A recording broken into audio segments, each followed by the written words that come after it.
Hello,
সেই কথা আমরা ভুলে গেছি মা, কিন্তু ভুললে হবে?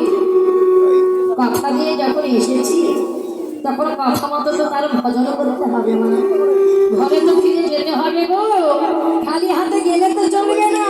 তখন প্রভু তুই বললেন তোমাকে যে পাঠালাম তুমি ভবের বাজারে গিয়ে কি আনলে আমার জন্য? যদি বলো প্রভু আমি ভবের বাজারে গিয়ে ছেলে মানুষদের মানুষ করলাম, বন্ধু বান্ধবের সঙ্গ করলাম, আনন্দ ফুর্তি করলাম,